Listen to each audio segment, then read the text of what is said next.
So, ano pagkakaiba ng paggawa ng pelikula rito sa paggawa ng mga Koreano ng pelikula? Sila talaga is very systematic talaga. Organized talaga sila. Kasi yun nga, sa lahat nga in-interview ko nga, nung trabaho ko doon, kumpare, dinala ko dito sa Pilipinas, ang gusto ko na ulit magtrabaho. Para gusto kong may matutunan din yung mga bakit, alam mo, ang trabaho ko doon 8 hours, 8, 9, or 10 hours. Tapos matagal na yun.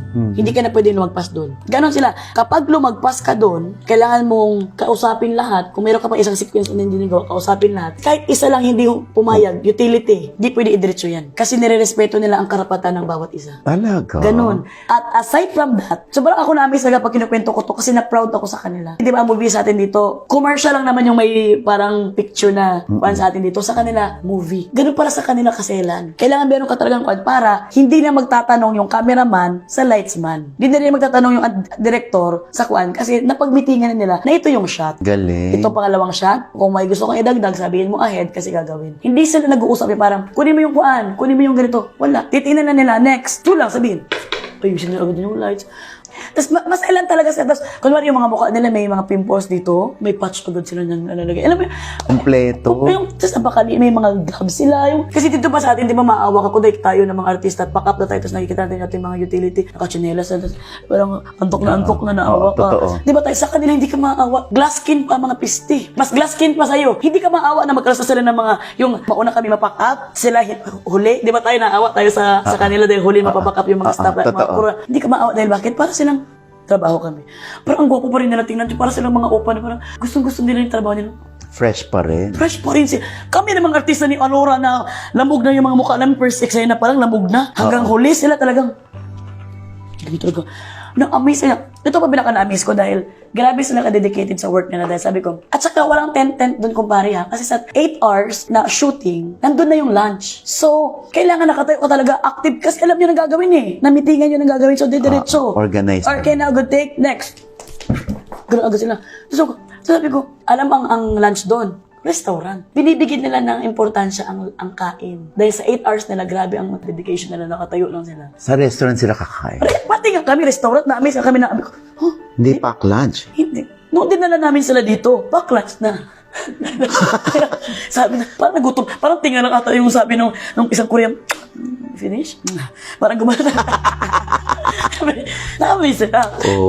So doon, tapos nag-feeling pa ako doon sa isang sa isang crew, sabi ko, I will give you drinks, I will buy you, what you want? So no, we have free. May free para silang umaga at saka hapon na drink. Yung parang mga Starbucks na gano'n na binibigay talaga yun sa kanila. At ito pang amaze ko, yung pack up na kami. Naglakad na ako kasi hanap ko ng taxi sa hotel namin. Pagtingin ko doon sa cameraman, BMW ang sasakyan. The best. yung artista ka sa amin, di makabili ng BMW. Yung kanila, cameraman. Amazing. Talaga? Na-amaze talaga ako.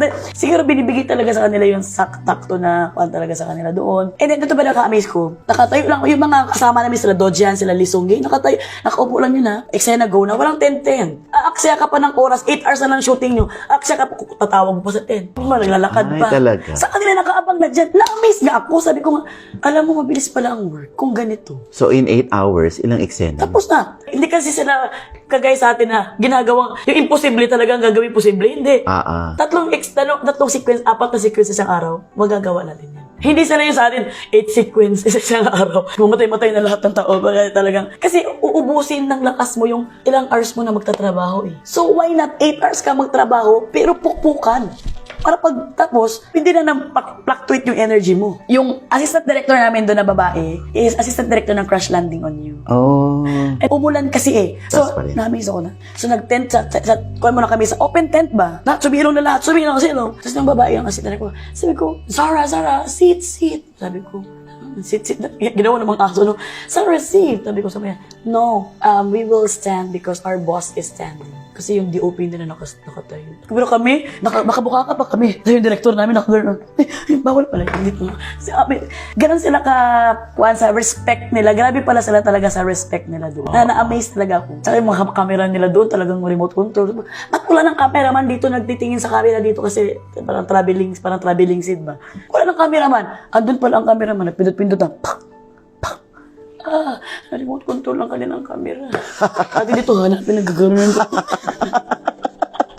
mabilis. Kasi technology is number one. Hindi ka abot sa point na mag-exhaust ka sa buhay mo. Dahil alam mo yung trabaho mo, sakto lang na oras. Shooting 2 days straight, pahinga. 2 days straight, pahinga. Ganun dun. Hindi mo pwedeng Diretso. bugbugin yung dahil may hinahabol kayo. Hindi. Ganun talaga sila. Quality talaga ang gusto nila. Nainggit ka para sa mga filmmakers natin? Sa atin naman din, meron din namang mga ganun na ginagawa na dito sa atin. Kasi nung tinatanong-tanong ko, may mga ganun na din sa atin, parang professional. Pero, nainggit ako doon sa klase ng disiplina at yung respect nila. At yung hours ng working. Dahil talagang, doon pa lang gaganaan ka na mag-work kung ganun yung hours ng Sistema. mo. Kaya mawawalan ka talaga, may exhaust ka talaga. Tapos fully gear talaga sila, may mga paraphernalia sila sa work nila. Yung talagang nakaganon sila, kukuha ng kable, may mga gloves pa sila. Sa atin dito talagang buwis buhay, pag ganun, pwede ka na mga makuha ninyo.